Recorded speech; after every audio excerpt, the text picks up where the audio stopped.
بسم الله الرحمن الرحيم. Oh Ramadan, oh Ramadan, month of mercy you are, welcome Ramadan. Oh Ramadan, oh Ramadan, month of mercy you are, welcome Ramadan. Assalamu alaikum wa rahmatullahi wa barakatuh. Two things before I start, inshallah. You have heard a special request now that literally I pray behind every single day now to literally push the people, because this part is always empty. And the brothers, right away they start here, and like there are 3 lines here that are like half empty. We can't do that. Brothers, before we start, a line at the back, look at this area, please, inshallah. Jazakumullah khair. Second thing, this is for the sisters. You know, it was reported to me that many sisters, they start their own line. Everybody's praying on one spot. You have to do the exact same thing we are doing here. Allah subhanahu wa ta'ala does not look at a crooked row. Inna Allah la yandur ila as-saff al-a'waj. We have to be straight in front of Allah subhanahu wa ta'ala. And the best advice for the brothers and sisters, if you put your heel on the line, it will be straight. It's not the opposite. Put your heel on the line will be straight, inshallah. Sisters, you have to make a line until it's full, then the second line, then the third line. You know, it doesn't work when every sister starts her own zone of comfort and just prays on her by herself. So what's the benefit of the jama'ah then? This is not a jama'ah. So please, inshallah, let's stick to this. Can I get a smile, inshallah? Because I know people don't like criticism. You know, I'm just sharing advice. So the brother was almost slapping me. Tell them this. I said, okay, I'll do it, inshallah. Okay? Because, like, subhanAllah, we have to be, this is what we call positive anger. When you channel your anger for the sake of Allah, this is what we do. But most of the time, what do? We get angry for ourselves, right? Okay, Bismillah. Let's continue the cliffhanger from last night. Do you remember? No. Let's go on, inshallah. Do you remember? What was it? Ikrimah, right? Okay. So Ikrimah radiallahu anhu, you know, was in the battle, as I told you. We talked about the story of Islam, now we're talking about the story of his death. Ikrimah radiallahu anhu was amongst the group, and they ended up, you know, in the battle, and they were very thirsty. And as I told you, there was nothing left except, you know, like a container of water that almost like have drops of water. And when they gave the water to Ikrimah, you know, he said, I can be more patient. And he gave it to the one next to him. And the one next to him did the same, and the third did the same. By the time the water came back to Ikrimah, he passed away. What is this again? Remember the story of selflessness? This is how the Sahaba loved each other. You know, whenever they heard an ayah, whenever they heard a hadith, they put this into action. So brothers, we're not here the entire month of Ramadan to listen to the Quran and listen to the reminders, and then they go through one ear and they go through the other one. It's going to be something for us on the Day of Judgment, hujjah, okay? Or something against us. May Allah subhanahu wa ta'ala make everything that we hear something that will be for us on the Day of Judgment, inshallah. Okay, let's start another story. The Prophet sallallahu alaihi wasallam, he was traveling with the Sahaba in one of the battles, and they called that battle That al-Riqa', because when they came back, they were very tired, and subhanAllah, the type of land that they were walking on was mountainous. So they were like almost bleeding, and their feet were swollen. So they used to put some pieces of like cloth on top of their feet, because of the heat of Mecca. And then it came to a point where they couldn't walk anymore. So the Prophet ﷺ said, let's get some rest here. And subhanAllah, once they stayed there, they found a tree. They said, Prophet of Allah, you sleep under this tree and we're going to be around you. So the Prophet ﷺ took his sword and he hanged the sword on the tree. And he slept. And all of a sudden, one of the mushrikeen was sneaking to go and kill the Prophet ﷺ.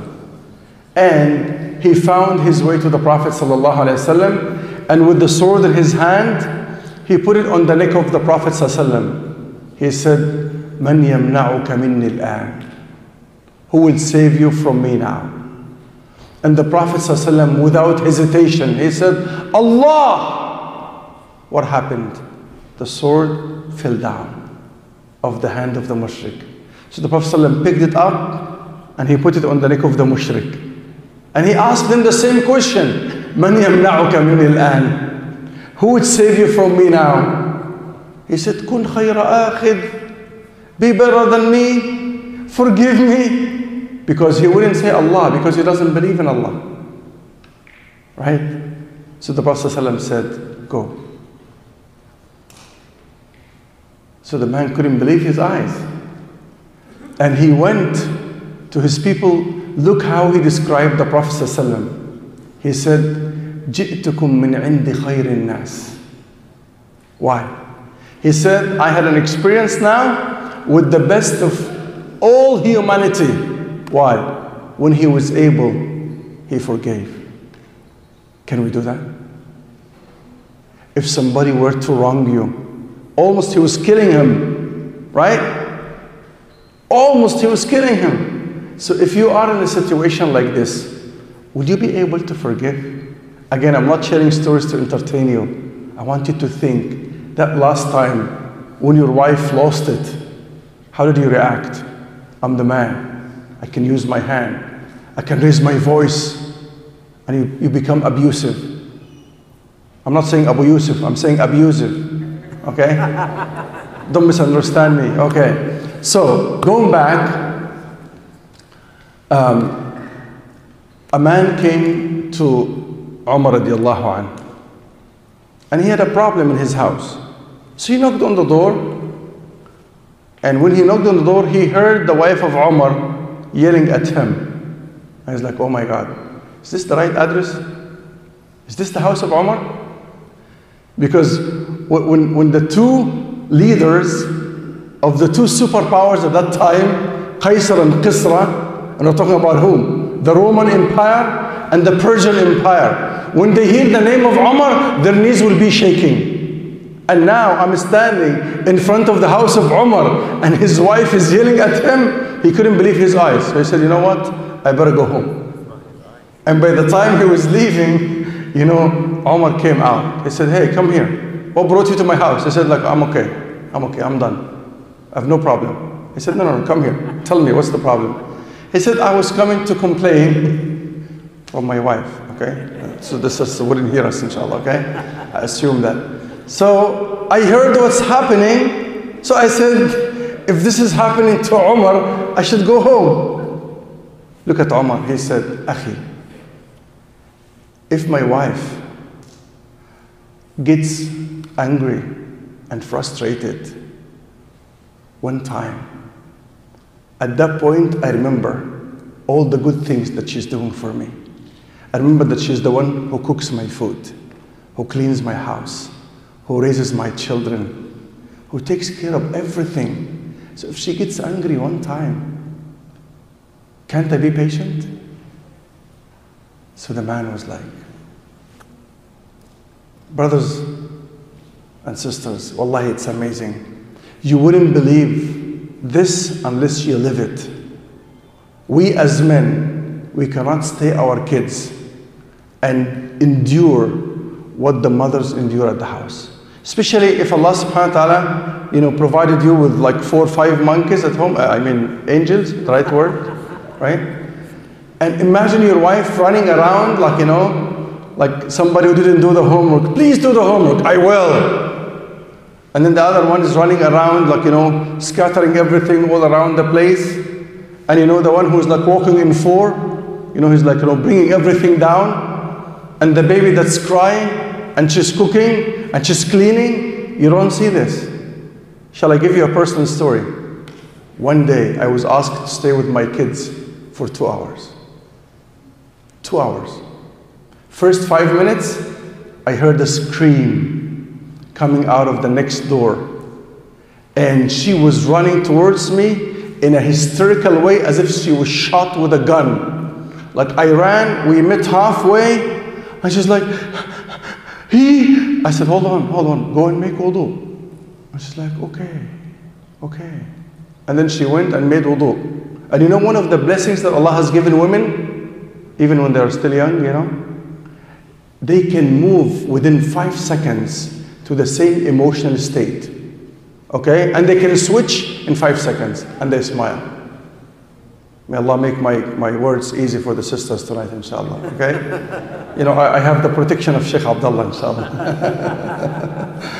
Okay. So she went and came back in 5 seconds. She was like, no. I said, listen, you can make wudu 100 times. We're not going to talk until you're very calm. She's like, okay. He passed in front of my desk without my permission. I said, criminal, bring him here. So she was like, no, come. So he came and I found a bruise in his forehead here. I said, what happened? He said, I have no idea. All I remember is that I was passing in front of the desk and somebody came, pushed my head against the desk, and that's what I have here. I didn't say anything.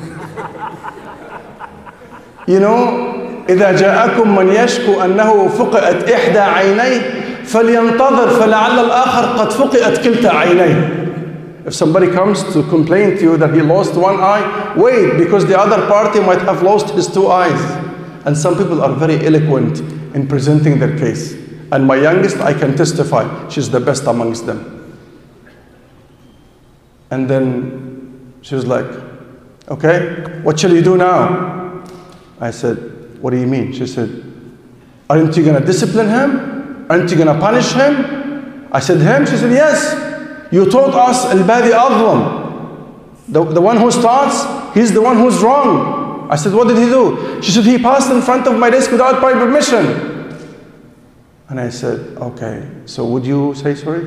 He said, but Dad, she didn't write any sign that her desk is sacred and I can't just pass in front of it. And I'm like, yes, he has a point. So what do you say, you know, what do you say to this? And she's like, Dad, be fair. Ask him to apologize. I said, would you apologize? He said, why not? I'm sorry.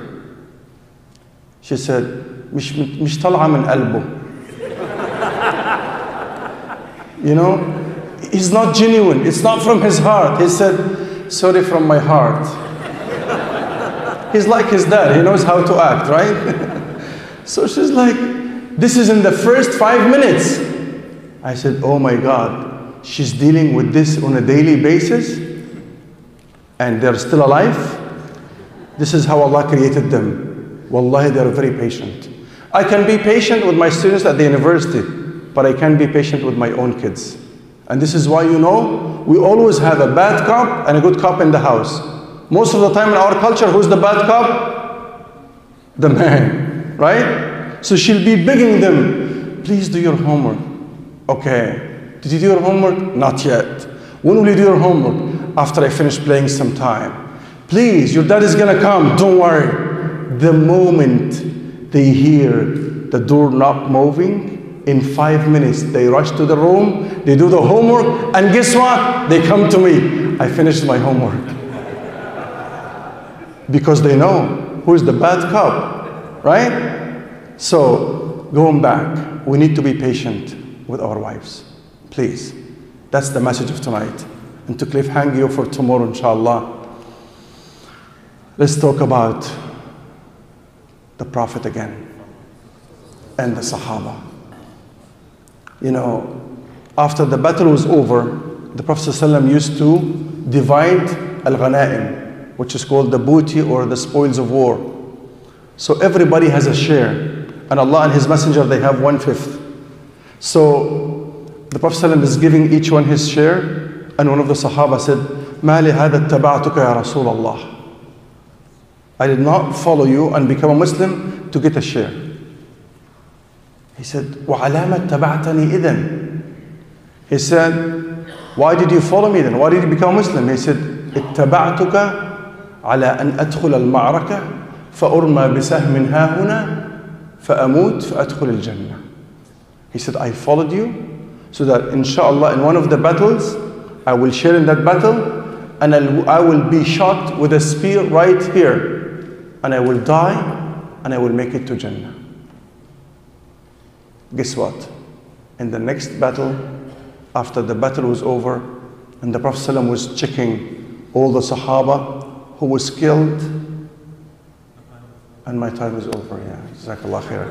So we'll continue tomorrow, inshallah. Jazakallah khair. Barakallah.